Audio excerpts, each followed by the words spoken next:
Bonjour à toutes et à tous, bienvenue au Salon Parège pour cette nouvelle émission de Sans Filtre, le rendez-vous politique de la semaine. Merci au Cercle des Parèges de nous accueillir et de nous permettre une nouvelle fois d'installer ici notre studio. Permettez-moi aussi de saluer nos fidèles partenaires, Orange et sa déléguée régionale Patricia Lecoq, la maison Bianchi. Je salue aussi notre partenaire audiovisuel Wise Vision. Vous savez que cette émission sera diffusée sur le site de la semaine, sur nos réseaux. Elle sera aussi disponible en format podcast sur toutes les plateformes et elle sera aussi diffusée chez nos amis de Moselle TV. Et bien sûr, elle fera l'objet d'un retour de notre hebdomadaire. Nous accueillons aujourd'hui un élu de Moselle-Est, conseiller régional, mais aussi et surtout maire de Forbach. Il est aussi premier vice-président de la communauté d'agglomération Forbach-Porte-de-France et également premier vice-président de Moselle Attractivité. Bonjour Alexandre Cassaro. Bonjour Stéphane Getto. Vous allez bien? Bien, et vous-même? Bien installé? Très bien. Très bien. Donc vous êtes maire de Forbach, je l'ai dit, élu en 2020 à 31 ans, adhérent aux Républicains, toujours? Toujours aux Républicains. Nous allons évidemment parler de votre territoire, mais nous sommes dans une émission politique et évidemment l'actualité politique aujourd'hui est dominée par l'actualité nationale. Le gouvernement a donc été censuré hier soir par l'Assemblée nationale. Le Premier ministre a présenté ou présente ce matin même, au moment où nous enregistrons cette émission, sa démission auprès du président de la République. Une nouvelle phase d'incertitude donc s'ouvre. Première question, Alexandre Cassaro, selon vous, cette issue, cette censure était-elle inéluctable? Est-ce que c'était un scénario écrit d'avance? Ce qu'on constate, c'est qu'il y a d'abord une crise démocratique, une crise du personnel politique, et puis enfin une mauvaise appréciation de la situation par l'ensemble des dirigeants politiques. Je parle de crise démocratique parce qu'on a constaté avec la nouvelle configuration de l'Assemblée nationale que le traditionnel clivage droite-gauche a été remplacé par un clivage entre ceux qui sont démocrates et ceux qui ne le sont pas. Et dans cette configuration, eh bien, malheureusement, les interactions entre les deux extrêmes ont été mortifères et la France insoumise a largement nourri le Rassemblement national. Et toujours dans cette configuration, évidemment, je regrette aussi que le Parti socialiste, qui est traditionnellement, historiquement, un parti de gouvernement, soit devenu le supplétif de la France insoumise, alors même que les Républicains ont maintenu ce cordon sanitaire avec le Rassemblement national. Je parle aussi donc de crise du personnel politique, puisque malheureusement, aujourd'hui, nous n'avons pas de personnalité politique suffisamment forte pour dépasser les clivages et pour incarner un leadership.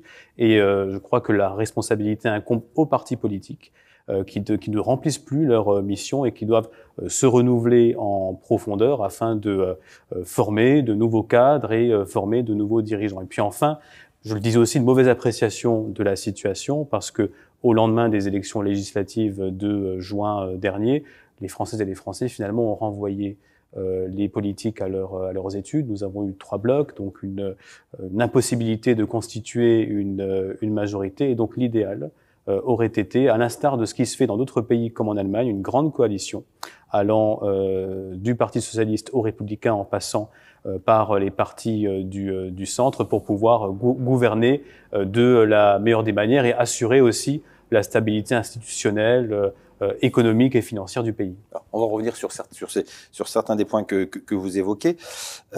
Michel Barnier, issu des rangs des Républicains, est-ce que à votre avis, est-ce qu'il aurait pu faire autrement? Est-ce que sa méthode finalement était la bonne?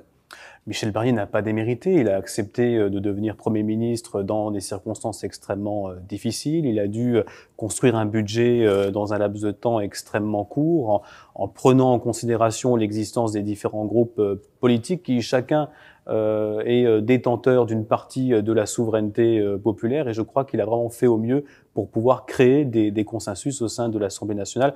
Dommage que tous les groupes politiques n'aient pas fait preuve de responsabilité ces derniers jours. Alors, dans la dernière ligne droite, il a fait un certain nombre de concessions au Rassemblement national. On sait, on y reviendra tout à l'heure, que voilà, vous êtes largement opposé, vous vous opposez quotidiennement au Rassemblement national, même s'il est issu de votre propre camp. Est-ce que vous pensez que les dernières concessions, qui n'ont finalement ne servi à rien en plus, est-ce qu'elles étaient nécessaires ou est-ce qu'il a été trop loin?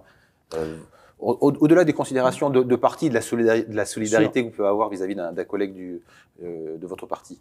Je crois que Michel Barnier n'avait d'autre choix que d'accepter des concessions des différents groupes politiques, du Rassemblement national comme des autres groupes. Je crois qu'il a vraiment été à l'écoute de tout le monde, de la gauche, du bloc central, y compris du Rassemblement national. Ce qui est important surtout, c'est que Michel Barnier et son gouvernement puissent proposer un budget qui soit consensuel, mais qui soit aussi responsable, sauf qu'à un moment donné, je crois qu'il faut aussi respecter les équilibres économiques et financiers, et donc Michel Barnier ne pouvait pas accepter d'autres concessions dans le cadre de ce budget 2025. Donc, pas sans faire de politique fiction, mais ce soir, à 20h, le président de la République doit s'exprimer devant les Français. Alors, personne ne sait évidemment ce qu'il va dire, mais à votre avis, que devrait-il dire? Qu'est-ce que vous attendez, vous, de cette prise de parole? Ce que j'attends évidemment du président de la République, c'est qu'il soit rassurant, c'est qu'il en appelle à la responsabilité des différents blocs, des différents responsables politiques. Il appelle justement eh bien, à une grande coalition qui permette à la France d'avoir un gouvernement, qui permette aussi à la France de se doter d'un budget pour pouvoir eh bien, affronter les défis de l'année 2025. Oui, donc cette coalition, vous appelez de vos voeux, donc en gros des socialistes, parce que le socle commun, on l'a bien vu, ne suffit pas, hein, le socle commun qui regroupe les macronistes, Horizon et les LR ne suffit pas, donc des socialistes aux républicains, c'est ça que vous appelez de... Tout à fait, je pense que le Parti socialiste a eu ces derniers mois plusieurs occasions de rompre avec le nouveau Front populaire, avec la France insoumise. Malheureusement, il ne l'a pas fait. Je crois que maintenant c'est la bonne occasion. Il faut que nous ayons cette grande coalition comme nos voisins en Allemagne sont capables de le faire. Ce qu'il faut simplement, c'est que cette grande coalition ne prenne pas en compte évidemment les partis extrêmes, et je pense notamment à la France insoumise et au Rassemblement national. Donc vous n'êtes pas évidemment issu des rangs socialistes, toutefois vous devez rencontrer vos collègues élus socialistes sur le terrain. Est-ce que vous ont discuté avec eux? Est-ce qu'eux seraient prêts, enfin, selon vous, à faire cette alliance-là? Ou est-ce que, ou c'est juste, et dans ce cas-là, ce n'est qu'un blocage d'appareil? Est-ce que sur le terrain, on appelle cette alliance de ses voeux? Alors, moi, je ne suis pas à l'Assemblée nationale, mais je sais que les électeurs... sur le terrain, je ne parle pas de l'Assemblée, ouais. Justement, voilà, vous êtes un élu de terrain ouais. Sur Forbach, voilà, quand vous croisez des collègues élus issus de la gauche, comment ça se passe? Ils sont prêts, selon vous, à cette alliance-là? Le Parti socialiste est un parti que je le disais tout à l'heure, historiquement et traditionnellement est un parti de gouvernement, donc qui a toute sa place dans une grande coalition, et je crois que c'est ce que les électeurs sur le terrain souhaitent. Ce que souhaitent nos concitoyens, c'est davantage de stabilité. Nos concitoyens n'aiment pas le désordre, et donc c'est évidemment ce qu'ils attendent des responsables politiques dans les jours et dans les semaines à venir. Donc imaginons que le président de la République effectivement aille dans ce sens-là et qu'il appelle de ses voeux cette grande coalition de l'arc républicain, pour faire simple, il faudra un Premier ministre.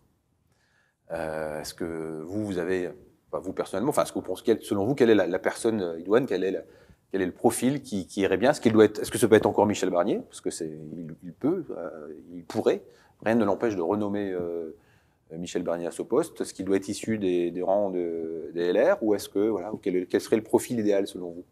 Je crois qu'il n'y a pas de profil idéal aujourd'hui. On en revient à mes propos de tout à l'heure. Nous sommes aussi dans une crise du personnel politique qui appelle, je crois, vraiment à un renouvellement de l'ensemble des partis politiques pour justement former... Mais il faut bien qu'il y ait quelqu'un. Tout à fait. Mais on a dit ça... Ce qui va être important dans les prochains jours, c'est effectivement, avec les différentes forces en présence, notamment les forces de l'arc républicain, choisir la personne qui soit la plus consensuelle, la plus rassembleuse possible, et qui ait aussi suffisamment d'expérience, notamment d'expérience parlementaire, pour pouvoir réaliser soit une grande coalition ou alors des coalitions de projets. Issu des LR ou pas?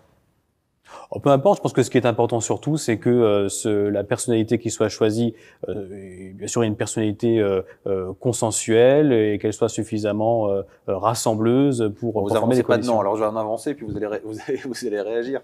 C'est les noms qu'on entend, en plus. On n'est pas, évidemment, personne dans le secret des dieux, mais on parle d'Olivier Dussopt, actuellement ministre. Est-ce que c'est un profil qui vous semble intéressant? Olivier Dussopt a été ministre, il fait partie de l'arc républicain, c'est quelqu'un de profondément démocrate, donc ça ne me choquerait pas que Olivier Dussopt soit demain à la tête du gouvernement, d'autant plus qu'il fait partie de l'aile gauche de la Macronie, donc il pourrait être accepté tant par le bloc central que par le Parti socialiste. Le ministre Lecornu ici aussi, qui revient souvent. De me dire la même chose, même. Tout à fait, à la tête d'un ministère régalien depuis 2017, donc il a cette expérience, cette hauteur de vue qui aurait, je pense, une légitimité importante dans cette période sensible. François Bayrou qui revient sur le devant de la scène aussi, parce que... Vous allez tous les faire? Oui, voilà, je vais faire. Peut-être me dire à chaque fois la même chose, j'essaye, mais est-ce qu'il y en a pas un qui... non, vous voulez pas, sans faire de pari, mais il n'y en a pas un qui trouve plus grâce à vos yeux que d'autres?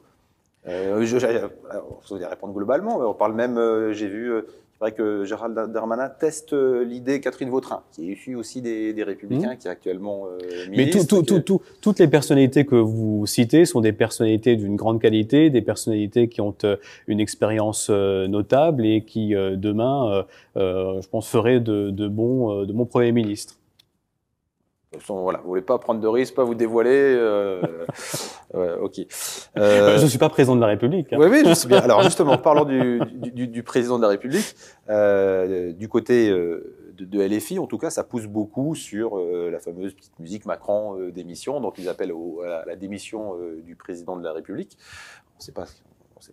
En tout cas, le président de la République a laissé entendre, bien évidemment, que c'était hors de question. On verra ce qu'ils ont dit ce soir. Est-ce que vous pensez que ce serait une solution pour sortir de l'impasse? Parce que, de toute façon, on le rappelle, on est bien dans une impasse aussi parlementaire, parce que, quel que soit le Premier ministre, on ne peut pas changer, on ne peut pas dissoudre l'Assemblée avant juillet prochain. Et de même, s'il y avait même un nouveau président de la République dans les nouvelles élections, on ne pourrait pas changer non plus l'Assemblée avant juillet prochain. Alors, est-ce que ce serait un moyen tout de même de sortir de l'impasse ou pas? Je ne le souhaite pas et je n'y crois pas. Vous ne le souhaitez pas, déjà? Non, je crois que les institutions de la Ve République sont suffisamment solides pour permettre au président de la République d'aller jusqu'au bout de son mandat. Il ne faut pas oublier que le président de la République a une légitimité démocratique forte. Il a été élu directement par les Français. Il a plus de légitimité démocratique que Jean-Luc Mélenchon, par exemple. Et je crois que ce serait un très mauvais signal envoyé à la fois aux Français et un très mauvais signal pour l'économie, parce que évidemment nous avons besoin d'avoir dans les temps à venir davantage de stabilité. Il faut qu'il y ait ce président de la République garant des institutions pour pouvoir faire face justement à cette période difficile. Alors vous l'avez évoqué plusieurs fois depuis le début de l'émission. Pour vous, ça passe par un renouveau des pratiques politique, peut-être un renouveau aussi du personnel. Est-ce que vous pouvez nous en dire un peu plus? Qu'est-ce qu'il faudrait faire aujourd'hui qu'on ne faisait pas jusqu'à présent? Qu'est-ce que vous, les représentants politiques, devriez faire? Ça passe d'abord, et c'est ce que je disais tout à l'heure, par le rôle des partis politiques. Les partis politiques, pendant de nombreuses décennies, et notamment sous la Ve République, ont eu ce rôle de création d'idées, de défense de valeurs, de construction de projets pour la France, pour l'avenir de la France. Et dans le même temps que ces partis politiques défendaient leurs valeurs et construisaient des projets pour la France, eh bien, ils formaient aussi les cadres de demain qui allaient devenir maires, conseillers départementaux, conseillers régionaux, députés, sénateurs, etc. Et ce parcours initiatique au sein des partis politiques permettait de former des cadres qui montaient progressivement en compétences. Et aujourd'hui, ce n'est plus le cas parce que malheureusement... Pourtant, vous-même, vous êtes militant depuis très longtemps, je crois, à l'époque à l'UMP, etc., etc. Donc, c'est bien que ça fonctionne encore. La preuve, vous êtes en responsabilité au niveau local. C'est pas parce que je suis toujours adhérent aux Républicains que je ne suis pas conscient des axes de progrès du parti. Je crois que c'est beaucoup plus profond. Selon vous, les partis ne jouent plus ce rôle-là, y compris chez vous. Y compris chez nous. Je crois qu'effectivement, il faut que toutes les pratiques se renouvellent, à la fois pour former des cadres et pour attirer aussi de nouvelles personnalités dans les partis politiques. Vous savez, aujourd'hui, si vous additionnez l'ensemble des adhérents des partis politiques de France, ça fait moins d'adhérents que la Fédération française de tennis de table.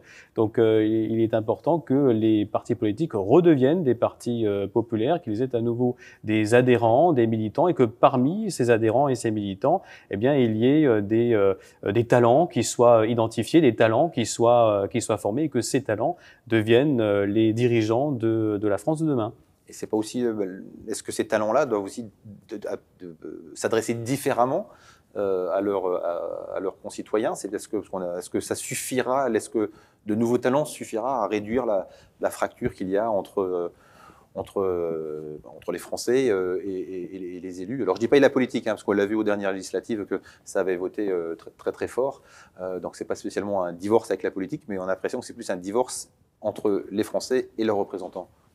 Ça dépend. Si vous regardez aujourd'hui les instituts de sondage, ils démontrent que les maires, par exemple, sont plébiscités par la population parce que il y a ce lien direct, il y a cette proximité, il y a cette confiance qui est créée, parce que les maires, par exemple, répondent directement aux problématiques de leurs concitoyens au quotidien. Et donc, c'est ce qu'attendent nos concitoyens. C'est à la fois le fait de répondre à leurs attentes et à leurs besoins, c'est de construire aussi un avenir collectif, parce que je crois qu'il n'y a rien de pire pour une société, donc il n'y a rien de pire pour les Françaises et les Français que de ne pas avoir un avenir collectif qui soit dessiné à l'horizon. Mais pour cela, il faut que les partis politiques produisent des idées, et il faut que les élus puissent présenter des projets d'avenir. Donc vous l'avez dit, vous n'êtes pas favorable, je reviens à la scène nationale, vous n'êtes pas favorable à une démission du président de la République, donc normalement, une nouvelle élection en 2027, présidentielle. Dans ce cadre-là, est-ce que, sans jouer encore au jeu du petit nom, mais quand même, c'est mon rôle de vous poser ces questions-là et de vous titiller un peu là-dessus, est-ce qu'au sein des LR, vous avez un favori parmi les différents noms qui circulent? Donc Xavier Bertrand, on sait qu'il se positionne, évidemment, Laurent Wauquiez, évidemment, David Lisnard aussi fait partie des noms qui reviennent. Est-ce que vous les connaissez, de toute façon, ces trois personnes que j'évoque? Est-ce qu'il y en a un qui trouve un peu plus, grâce à vos yeux, par sa personnalité ou par les valeurs ou le parcours qu'il représente? Non, les trois personnalités que vous citez sont des personnalités de très qualité, consensuelles aujourd'hui, qui ont leur, mais toujours, qui ont leur légitimité, mais en toute authenticité. Pardon, je n'ai pas de préférence aujourd'hui, tout simplement parce que je n'appréhende pas le parti politique comme comment dire, la superposition de clans ou de chapelles. Je crois que le parti politique doit vraiment produire des idées, produire des talents, mais surtout, le parti politique ne doit pas être replié sur lui-même, comme ça a été trop longtemps le cas des LR et du Parti socialiste cette dernière décennie. Je crois que les partis politiques doivent s'ouvrir, d'abord s'ouvrir à la société civile, et qu'ils doivent aussi ensuite s'ouvrir pour gagner des élections. Je pense qu'il faut être extrêmement rassembleur pour gagner une élection, et puis ensuite, il faut être extrêmement rassembleur pour pouvoir gouverner. Et les profils que j'ai évoqués pour vous sont suffisamment... Ils sont très bons. Sont très bons. Ils sont très bons, et rassembleurs. Une question aussi sur votre relation au parti. Donc vous êtes toujours adhérent. Certains de vos collègues ont fait le choix de quitter le parti il y a quelque temps. Je prends l'exemple du maire de Metz, François Grosdidier, qui a quitté les LR, je crois, au moment où Éric Ciotti en avait pris la présidence. Vous êtes assez proche de François Grosdidier, en tout cas vous avez un peu travaillé, non pas à ses côtés, mais au sein de l'UMP à l'époque, je crois. Voilà. Est-ce que vous comprenez l'attitude d'une personnalité politique comme lui de quitter, de s'affranchir du parti? Non, je comprends que l'élection d'Éric Ciotti à la présidence des Républicains est déçue, qu'elle ait créé des crispations au sein du parti, et l'avenir, enfin la suite des événements a donné raison à François Grosdidier, puisque Éric Ciotti a franchi le Rubicon et qu'il a eh bien, organiser donc dans le dos de l'ensemble des adhérents et des cadres du parti une alliance avec le Rassemblement national, ce qui est tout à fait inacceptable et ce qui n'est pas du tout dans l'ADN des Républicains. À titre personnel, j'ai adhéré au parti en 2002. C'était suite à l'accession de Jean-Marie Le Pen au deuxième tour de l'élection présidentielle, ce qui avait constitué un déclic dans mon engagement politique. J'avais adhéré à l'UMP de Jacques Chirac. Puis je crois que les Républicains eh bien, doivent continuer à être un parti de gouvernement, donc participer aux prochaines coalitions. Et je crois que les Républicains doivent demeurer un parti démocratique, un parti profondément européen, parce que l'avenir de la France passe par la démocratie et passe par la construction européenne. Alors votre engagement initial de la politique là, face à l'extrême droite, c'est aussi ce qui vous a amené aux dernières législatives cet été à vous porter candidat aux législatives.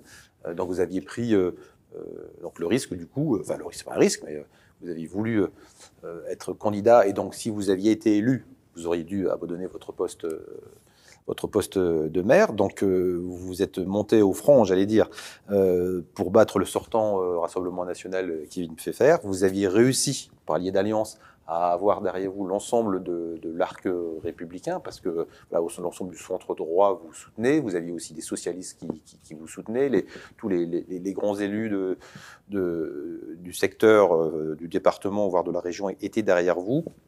Malgré cela, vous avez été battu dès le premier tour par le candidat Rassemblement national. Déjà, voilà, 5 mois après, quel est votre regard sur cette défaite et puis ensuite, vous nous direz un peu comment on peut faire pour finalement, y compris sur votre secteur, sur votre circonscription, sur votre territoire, lutter contre l'extrême droite. Alors déjà 5 mois après, le retour. Comment vous l'avez vécu maintenant avec le recul? Vous aviez pris une claque, ça c'était comment on vit ça? Je savais évidemment que le combat serait difficile compte tenu du contexte national et du contexte local avec un député sortant du Rassemblement national. Ce qui était important surtout, c'était que l'arc républicain justement soit rassemblé et représenté à l'occasion de ce scrutin pour que les électeurs ne soient pas enfermés dans un choix mortifère entre l'extrême droite et l'extrême gauche. Et je crois que nous avons tout à fait eu raison de nous engager là-dedans. D'ailleurs, si on regarde de près le score, le Rassemblement national réalise un score eh bien, inférieur à ce qu'il aurait dû faire sur la circonscription. Mon score est aussi plus élevé que ce que l'arc républicain avait pu réaliser à l'occasion des élections européennes quelques semaines auparavant.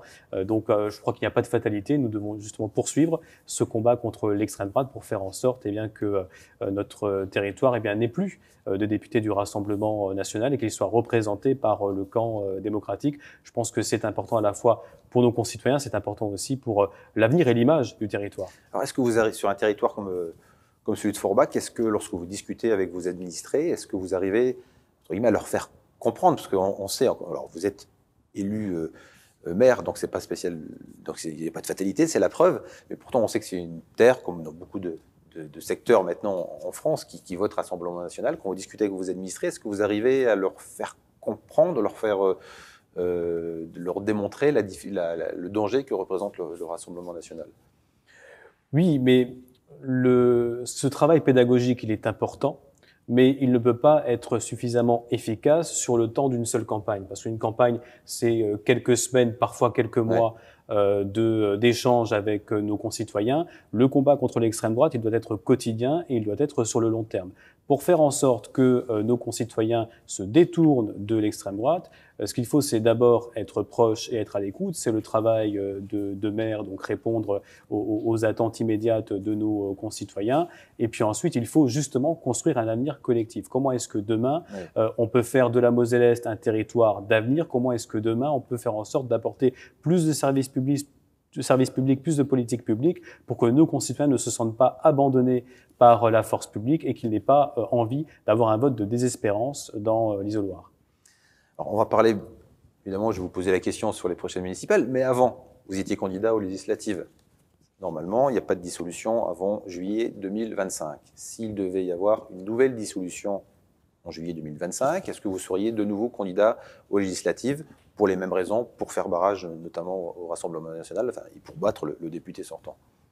Alors, moi, je fais pas de politique fiction, puis je suis pas Madame Irma, je peux pas regarder dans une boule Oui, on aura, de cristal. certainement une dissolution pour sortir de l'impasse. Ce qui est certain, c'est qu'il faudra tout mettre en œuvre et avoir la meilleure des stratégies pour combattre les extrêmes, autant la France insoumise que le Rassemblement national sur la circonscription. Est-ce qu'avec l'expérience que vous avez eue, qu'est-ce qu'il faudrait faire différemment pour le battre, ou ça se fera sur des questions nationales, le vote des éventuelles législatives, ou est-ce que le côté, les enjeux locaux peuvent tout de même un peu peser?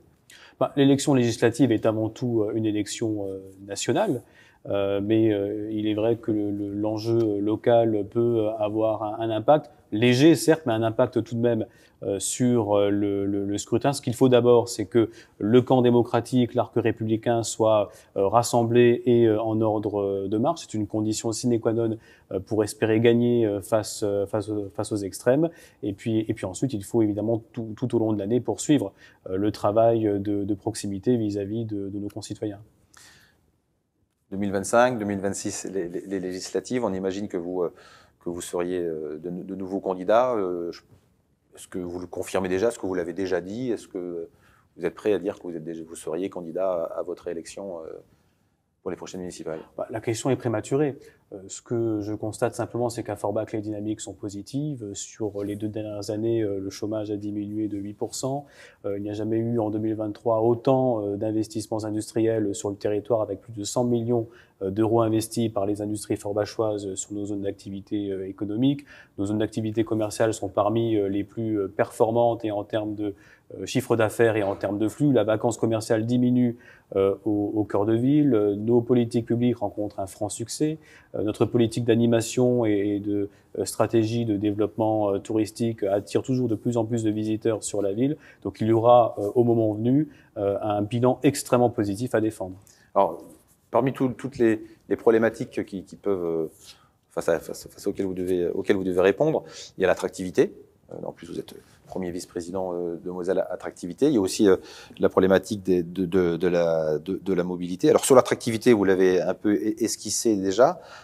Forbach, ville de Moselle-Est, ville donc du bassin houiller. Est-ce que la ville souffre encore de cette image de ville charbonnière? De moins en moins. De moins en moins, nous avons enclenché un inversement d'image de la collectivité, et notamment avec ce que nous réalisons sur le cœur de ville. Alors comment on s'y prend? Voilà, c'est ce que vous pouvez nous expliquer un peu. C'est quoi les 2-3 grandes lignes de cette politique d'attractivité? C'est d'abord un inversement d'image par notre politique d'animation et de développement touristique. C'est une redynamisation du cœur de ville qui doit être une vitrine de la ville et de l'agglomération. Et c'est aussi un accompagnement beaucoup plus fort apporté aux acteurs économiques. Je commencerai évidemment par l'animation et le développement touristique. Nous avons réussi à faire du parc du Schlossberg la première destination touristique de la Moselle-Est, grâce notamment à de nouveaux aménagements, un parcours accrobranche qui génère 30 000 visiteurs par année, de nouveaux aménagements pour les familles, de nouvelles animations aussi, avec une grande fête médiévale en été, avec un marché de Noël en décembre qui devient le 2e marché de Noël de Moselle après celui de Metz, une redynamisation du cœur de ville. Je le disais tout à l'heure, la vacance commerciale diminue, nous sommes passés de 80 cellules vides à 39. Alors, comment vous avez fait? C'est quoi? Je crois qu'il y a aussi le programme Cœur de ville. Action Cœur de Ville, voilà, mais est-ce que vous pouvez détailler un peu les recettes pour justement redynamiser le centre-ville, en tout cas ce que vous essayez de faire et puis qui a priori porte ses fruits? D'abord, de nouvelles politiques publiques, un stationnement gratuit pour les consommateurs avec une zone bleue, une boutique éphémère qui permet aux porteurs de projets de tester leur activité plusieurs mois avant de trouver leur modèle économique et de s'installer de manière pérenne sur le centre-ville. Plus de sécurité avec davantage de policiers municipaux dans les rues du cœur de ville. La vidéosurveillance aussi que vous avez développée. Vidéoprotection, nous avons développé plus d'une vingtaine de caméras chaque année installées à Forbach. Il y en a plus de 120 aujourd'hui sur la ville. Nous couvrons de plus en plus le territoire de la ville. C'est aussi de nouvelles animations. Nous faisons en sorte qu'il y ait toujours une occasion de venir à Forbach et nous tentons aussi de plus en plus, et cela fonctionne, d'attirer le consommateur sarrois. Donc nous orientons nos animations autour de la dégustation des saveurs, notamment les saveurs Made in France, avec le marché des saveurs, mensuel, avec donc vous tournez la foire au vin, davantage vers l'Allemagne. vers l'Est, vers l'Allemagne. On a un positionnement géographique qui est La privilégié. porte de France, hein, voilà. On est au corps de l'Europe, on est à côté de l'Allemagne, on est à quelques encablures du Luxembourg. Donc nous jouons évidemment sur cette identité, sur ce positionnement pour attirer les visiteurs sarrois. Et puis troisièmement, eh bien nous investissons aussi sur le centre-ville. 4 millions d'euros investis sur le projet Cœur de Ville, une nouvelle place du marché, des nouveaux jardins de l'hôtel de ville, un nouveau square au centre-ville. Donc le centre-ville est embelli, rénové, restauré, végétalisé. Avant de passer à la mobilité, parce qu'on parlait d'économie, alors les industries se portent bien a priori à Forbach, mais j'ai lu qu'il y avait un petit problème de foncier. Alors même si il y a beaucoup de friches, par définition, hein, sur du bassin houiller, mais que ces friches n'étaient pas totalement disponibles. On parle notamment du Puy-Simon où il y a beaucoup de surfaces disponibles, mais elles ne sont pas utilisables tout de suite. Est-ce qu'il y a des grands projets qui sont prévus pour rendre ces friches opérationnelles pour accueillir des investisseurs? Aujourd'hui, nous pâtissons de la double peine s'agissant du foncier économique à Forbach, c'est-à-dire que non seulement nous sommes sur un territoire très urbain, très resserré, donc le foncier disponible, enfin les dents creuses sont peu nombreuses. Ce qui est bien, ce qui est plutôt positif. Ce qui est positif, on a une très forte densité de population. Et la deuxième problématique, eh bien, c'est le zéro artificialisation nette qui fait que le peu de dents creuses que nous avons, nous ne pouvons pas forcément l'utiliser pour du développement économique. Donc nous devons trouver des solutions alternatives, il n'y a pas de fatalité. Et notamment dans ces solutions, il y a la revitalisation de friches. Nous y sommes déjà parvenus à 2 reprises au cours de la mandature, notamment grâce à des investisseurs privés. Nous avons 2 friches en grande proximité avec le cœur de ville qui ont été revitalisées très récemment. Une friche qui s'appelle la friche Müller-Renz, qui était dans un très mauvais état depuis 40 ans et qui aujourd'hui est devenue une clinique ophtalmologique, qui va devenir un véritable pôle médico-social sur le cœur de ville. Nous avions aussi une friche sur la rue nationale en proximité de notre zone commerciale qui va devenir la prochaine concession Mercedes. Et puis il reste évidemment cette friche des Puy Simon où il y a une problématique un petit peu plus singulière avec les bâtiments qui ont été classés par l'architecte des bâtiments de France. Et donc la revitalisation de cet espace est un petit peu plus complexe, mais nous sommes en train d'y travailler avec les services de la ville, avec ceux de l'intercommunalité pour trouver un sujet. Voilà, c'est un sujet intercommunal. Je parlais de la mobilité. Alors hier, la région Grand Est a diffusé une information, un communiqué de presse qui annonce la mise en place à partir de janvier de lignes de bus. Alors on est bien de lignes de bus et pas de train entre Forbach et le Luxembourg pour les frontaliers. Alors déjà première question, est-ce que vous pouvez nous dire un peu combien de frontaliers, combien de Forbachois travaillent soit au Luxembourg, soit en Allemagne? Ça représente un peu quelle Alors nous connaissons le phénomène des travailleurs frontaliers en Sarre, puisque nous avons 20% de nos actifs qui tous les jours traversent la frontière pour aller travailler sur la région de Sarrebruck, et donc très souvent dans le domaine industriel. Et nous avons un nouveau phénomène depuis un petit peu plus d'une décennie. Nous avons un nombre croissant de nos actifs qui sont attirés par le marché de l'emploi au Luxembourg, en raison évidemment des salaires qui sont plus attractifs. Et donc nous avons quotidiennement 1000 véhicules qui font le trajet entre l'agglomération de Forbach et le Grand-Duché du Luxembourg. Et donc c'est la raison pour laquelle j'ai sollicité le président Franck Leroy pour trouver une solution pour ces travailleurs frontaliers. Donc vous l'avez dit, à partir du 6 janvier, nous allons avoir un car express régional qui fera le trajet directement entre Forbach et le Luxembourg. Et donc ce sera une solution à apporter à ces travailleurs frontaliers. C'est important de le faire, d'abord évidemment pour contribuer à la décarbonation des transports, évidemment, aussi pour le quotidien de nos concitoyens frontaliers, parce que être dans son véhicule plus d'une heure aller, plus d'une heure retour, c'est pas forcément viable sur le long terme. Et puis enfin aussi dans un souci démographique.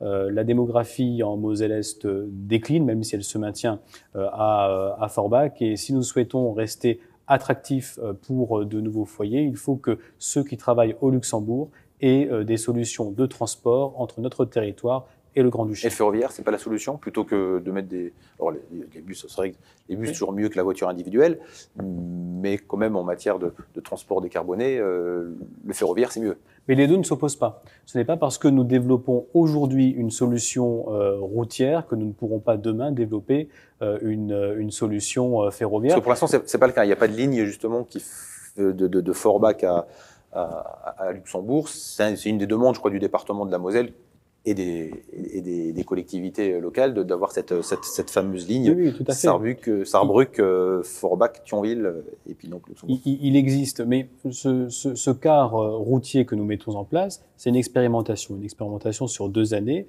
qui encore une fois ne s'oppose pas au ferroviaire, mais qui justement peut préfigurer du ferroviaire. Il existe effectivement une double voie électrifiée qui part de la Moselle-Est et qui va jusqu'au Luxembourg. Aujourd'hui, cette double voie électrifiée n'est utilisée que pour du fret, et le président Leroy a accepté d'enclencher des études pour pouvoir, à un moment donné, mettre sur cette double voie électrifiée des transports de voyageurs. On a pu comprendre, même si cette étude de lancer, qu'il y avait un peu de friture sur la ligne entre le département et la région là-dessus. Enfin, Patrick Weyton, président du département, voudrait que ça aille un peu plus vite.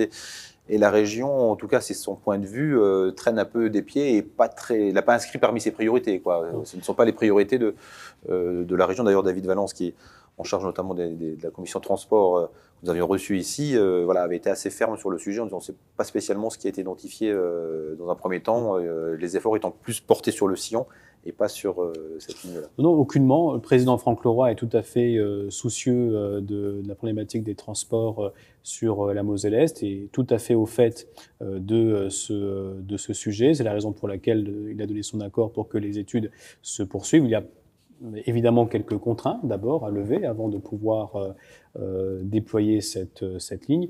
La première, c'est la proximité de la ligne avec une entreprise Céveso à Carlin. La deuxième, c'est des travaux d'infrastructure importants qui sont extrêmement coûteux. Et la troisième, c'est l'engorgement à l'entrée de la gare de Thionville. Et une fois que les études auront démontré comment lever ces contraintes, nous pourrons évidemment avancer sur ce projet que j'appelle de mes voeux parce qu'évidemment, c'est un projet d'avenir. Donc ça va prendre un peu de temps tout de même, quoi.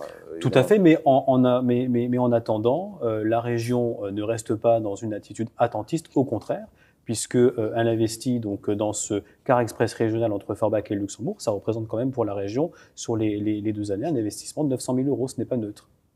Alors, il y avait un autre projet qui aurait pu bénéficier à Forbach, c'est la ligne TGV Paris-Berlin, qui devait, à un moment donné, ça avait été pratiquement acté, enfin on avait cru comprendre que c'était acté en passant par, je crois que c'était par Sarrebruck justement, et qui faisait que ça s'arrêtait à Forbach. Donc Forbach aurait pu en bénéficier, puis finalement ça passera par Strasbourg et on ne passera pas par Forbach. Donc est-ce que vous avez été, j'imagine que vous avez été déçu, mais comment vous voyez cette décision?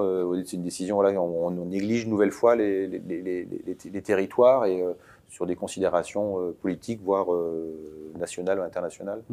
Bon, d'abord, Forbach n'était pas concerné au premier chef, puisque comme vous le disiez, la ligne devait passer éventuellement par Sarrebruck, puisque 2 hypothèses étaient possibles, Paris, Sarrebruck, Berlin, ou Paris, Strasbourg, Berlin, pour résumer la situation. Mais Forbach aurait pu en profiter. Forbach aurait pu indirectement en profiter. Ou la Moselle-Est, en tout cas. Mais nous avons eu, en tout cas, des assurances de la part de la SNCF qui, non seulement va développer pérenniser les lignes entre Forbach et Paris, ce qui est important pour nous, et quand même plus important pour nous d'être connectés à Paris que d'être connectés à Berlin, d'un point de vue du développement économique et touristique du territoire. Et la Deutsche Bahn, elle, s'est engagée à développer et à pérenniser les dessertes entre Sarrebruck et Berlin. Donc Forbach sera toujours extrêmement bien desservi et pourra toujours profiter de son positionnement géographique. Vous nous rappelez la population de Forbach et de la communauté d'agglomération? 22 000 habitants à Forbach, 77 000 habitants pour la communauté d'agglomération. Et donc une démographie plutôt stable ou légèrement en déclin, c'est ça? L'ensemble de la Moselle-Est connaît plutôt un déclin démographique. Forbach se stabilise depuis une dizaine d'années, mais je crois que sur la démographie, il n'y a vraiment pas de fatalité. Est-ce que vous avez est-ce que l'objectif, c'est de dire, pas au cours d'un mandat, parce que c'est très court, Mais est-ce que vous avez un plan en disant, bah voilà, en 2030, 2035, il faut qu'on ait rétabli une courbe ascendante pour la démographie locale? Ben, je crois qu'il y a un exemple à donner, c'est l'exemple de Thionville. Dans les années 90, les projections de l'INSEE pour Thionville étaient extrêmement négatives, sauf que l'INSEE n'avait pas prévu la dynamique luxembourgeoise et l'impact de la dynamique luxembourgeoise sur l'agglomération de Thionville. Et aujourd'hui, eh bien, la démographie de Thionville est tout à fait positive. Et donc c'est la raison pour laquelle je crois que sur la Moselle-Est, nous ne devons pas être fatalistes. D'abord, il faut croire évidemment en l'action politique. Je crois que le volontarisme politique peut produire des résultats très significatifs. Et puis d'autre part, je crois aussi qu'il peut y avoir des développements endogènes ou exogènes qui peuvent aussi permettre eh bien un développement radieux pour le territoire. Je crois encore dans l'édition de cette semaine du journal, on parlait de l'hydrogène. Oui. L'hydrogène est un sujet d'avenir extrêmement stratégique. Nous avons certainement sous nos pieds entre 45 et 60 millions de tonnes d'hydrogène, ce qui correspond à 4 fois la consommation mondiale. Si demain nous réussissons à aller plus loin dans l'exploitation de cet hydrogène blanc, eh bien nous pourrons répondre aux enjeux de décarbonation de l'industrie et de baisse des coûts de l'énergie de l'industrie, et ça créerait évidemment un boom économique pour l'ensemble du territoire, y compris sur la Moselle-Est. Voilà, donc vous faites allusion évidemment à la prise de parole de Patrick Vuyten, que nous avons relayé effectivement dans notre hebdomadaire, sur voilà, un appel un peu à l'union sacrée, et puis surtout à l'État pour qu'il puisse autoriser l'exploitation de l'hydrogène blanc en Moselle-Est. Alors Forbach n'est pas spécialement, enfin le territoire de Forbach n'est pas spécialement concerné par ces gisements, enfin en tout cas c'est en Moselle-Est, mais c'est plus du côté de Folgevillers Non, c'est une grosse partie du territoire lorrain, essentiellement mosellan, mais aussi une partie du territoire meurthe-et-mosellan. Donc ces 45-60 millions de tonnes d'hydrogène sont vraiment sous nos pieds, sous les sols lorrains. Il y a unanimité des acteurs locaux au Moselle-Est pour favoriser cette exploitation-là? Vous savez, l'industrie, c'est l'histoire de notre territoire, et ça doit aussi être son avenir. Et je crois qu'en partant de là, je crois que tous les acteurs locaux sont conscients de cette identité départementale et cette identité locale, et nous devons évidemment pouvoir saisir cette opportunité pour poursuivre la réindustrialisation de la Moselle et de la Lorraine. Avant de laisser de passer le micro au public s'il souhaite poser des questions. Évidemment, vous êtes optimiste et c'est normal. En revanche, actuellement, bon, on sent que l'économie connaît un trou d'air, et notamment du point de vue industriel, sans parler de l'incertitude politique qui n'arrange pas les choses. On sait que l'attractivité de la France, du fait notamment de cette incertitude politique, décroît un peu au niveau international. L'industrie commence à tousser. L'industrie automobile, avec beaucoup d'équipementiers automobiles en Moselle-Est, souffre aussi. En Allemagne également, il y a beaucoup vous l'avez dit, il y a beaucoup d'habitants de Moselle-Est qui travaillent du côté de la Sarre dans l'industrie automobile. Est-ce que vous ressentez déjà les premiers signaux négatifs de ce retournement de conjoncture? Évidemment, nous suivons l'actualité, tout particulièrement l'actualité économique. Lorsque nous avons de mauvaises nouvelles de l'autre côté de la frontière, eh bien, nous savons que cela va forcément impacter notre territoire, nos concitoyens, l'économie du territoire. Néanmoins, je crois que nous pouvons tout de même être optimistes pour l'avenir. Nous connaissons actuellement une période difficile qui est beaucoup liée à l'incertitude des acteurs économiques. Si on regarde sur le plan mondial, les banques centrales commencent progressivement à baisser leurs taux directeurs, et elles vont très certainement pratiquer une politique accommodante dans les mois et dans les années à venir. Cela va forcément relancer l'investissement des entreprises. Ça va aussi relancer à un moment donné la consommation des ménages, mais il ne faut pas que la France loupe le coche. On remarque aujourd'hui que du fait de l'incertitude politique d'une part et des déficits budgétaires d'autre part, eh bien la note de la France a été dégradée par les différentes agences de notation, ou alors elles ont des perspectives négatives. Pas dégradées encore, mais en tout cas... Nous ne profitons pas encore, en tout cas, de la baisse de ces taux compte tenu de ce paramètre, mais je crois qu'il ne faut pas louper le coche parce qu'à un moment donné, il y aura évidemment un redémarrage de l'économie. Il faudra poursuivre le travail de réindustrialisation qui a déjà été enclenché, qui a produit des résultats, y compris en local. Nous avons tous les atouts pour y parvenir. Encore deux questions. Vous avez évoqué le déficit public. Alors, dans le projet de budget qui, du coup, est caduc, on en a parlé, il y avait quand même tout de même une petite cure d'austérité pour les collectivités. Chaque collectivité avait commencé à regarder un peu ce que cela pouvait représenter. Vous aviez regardé, j'imagine, pour Forbach, quelle serait la perte en termes de subventions que vous auriez pu subir?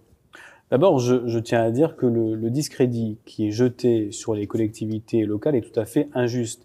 D'abord parce que les collectivités locales, contrairement à l'État, sont dans l'obligation de présenter des projets, enfin des budgets à l'équilibre. Et puis, d'autre part, parce que les collectivités locales, de par leur investissement, eh bien, font fonctionner une grande partie de l'économie et notamment de l'économie locale. Alors, collectivités formations n'étaient pas directement impactées par cette baisse des dotations. Néanmoins, c'est vrai qu'il se disait qu'un certain nombre de subventions, notamment des subventions d'investissement comme le Fonds vert, allaient largement diminuer, ce qui aurait été tout à fait dommageable pour les investissements que nous réalisons et notamment les investissements que nous réalisons pour la transition énergétique. Autre dernière question, c'est lié à la démographie. Comment se porte le marché de l'immobilier à Forbach, qu'on connaît moins bien ici depuis Metz? Il n'est pas reparti encore. Toutefois, voilà, les Français, les Lorrains et les Mosellans éprouvent des difficultés à se loger. Voilà, est-ce que c'est plus facile du côté de la Moselle-Est ou est-ce qu'il y a quand même une tension sur les prix et sur l'offre actuellement? Disons qu'aujourd'hui, le marché de l'immobilier sur Forbach, eh bien, il fonctionne plutôt bien. Le prix de l'immobilier a évolué depuis 2020. Cela dit, il a grimpé aussi comme partout en France, sur l'après-Covid. Nous avons une problématique sur la Moselle et tout particulièrement sur la Moselle-Est, qui est la problématique des logements vacants. Nous avons 1500 logements vacants sur la seule ville de Forbach, ce qui signifie que, eh bien, nous devons poursuivre notre travail. En mauvais état. Vacants parce qu'en mauvais état. Tout à fait, de réhabilitation du patrimoine en soutenant les investisseurs privés. Et c'est évidemment très important parce que non seulement cela permettra, eh bien, de répondre à l'enjeu démographique et cela permettra également à ces investisseurs, à ces propriétaires privés de pouvoir continuer à mettre ces logements sur le marché parce qu'avec la loi climat et résilience, une grande partie des logements dont la performance énergétique est mauvaise ne pourront plus être mis sur le marché. Donc nous devrons évidemment exploiter ce potentiel, exploiter aussi le sujet des dents creuses pour pouvoir continuer à développer l'habitat sur le territoire de Forbach. Merci Alexandre Cassaro. Y a-t-il des questions? Bonjour Monsieur le maire, c'était très intéressant. Vous nous avez du coup beaucoup parlé concernant les enjeux de Forbach, de vos actions de cœur de ville qui permettent voilà, de apporter une attractivité économique, tout ce qui est, on a parlé de tout ce qui était mobilité, tout ce qui était industrialisation, mais tout l'aspect digitalisation des services, le numérique, etc.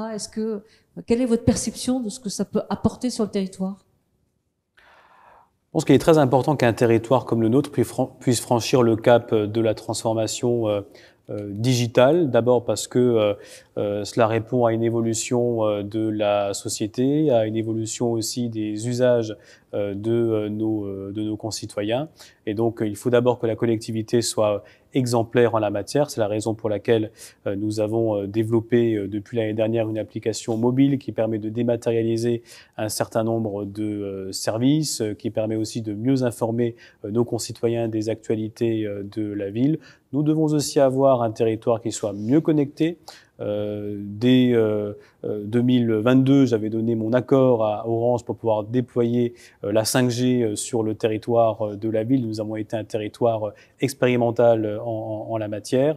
Nous avons aussi, toujours avec Orange, déployé la fibre sur le territoire. Et nous avons aujourd'hui la totalité des foyers forbachois qui sont raccordés à la fibre. Et puis enfin, le digital, ce n'est pas que des outils, c'est aussi un écosystème que nous devons créer. Et donc, nous avons décidé avec la communauté d'agglomération Forbach de France de créer le premier incubateur de start-up à Forbach. Il est situé en face de la gare TGV et cela permet, je le disais, de développer un écosystème moderne, innovant, en interaction avec l'ensemble du tissu industriel du territoire. Merci. Il n'y a pas d'autres interventions. Pour terminer, allez, vous avez parlé, on a parlé c'est Noël, enfin Noël approche.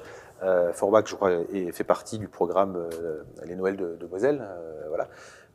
Donc, est-ce que vous pouvez nous donner 3 raisons de venir passer les fêtes ou au moins d'aller acheter, pourquoi pas, nos cadeaux de Noël du côté de Forbach? La première raison, c'est de découvrir ou redécouvrir le parc du Schlossberg avec son sentier des lanternes. Il y a aussi un sentier des lanternes, comme il y a un sentier des lanternes à Metz. Tout à fait, de venir sur notre nouvelle place du marché fraîchement rénovée pour découvrir notre grande roue qui a été installée pour la première fois cette année et puis de participer aux nombreuses animations qui sont organisées par la ville de Forbach et je pense notamment au concours du meilleur biscuit qui a lieu dimanche dont le jury sera présidé par Mercotte. D'accord. Vous ferez partie du jury ou pas? Non. Non, enfin, on ne peut pas être jugé parti. D'accord. Le rendez-vous est pris. Merci en tout cas, Alexandre Cassaro, d'avoir joué le jeu de Sans Filtre mené en collaboration avec Orange et la maison Bianchi. Nous vous souhaitons donc d'excellentes fêtes de fin d'année. Nous vous invitons à passer à Forbach à cette occasion-là et on vous donne rendez-vous à l'année prochaine. Merci. Merci.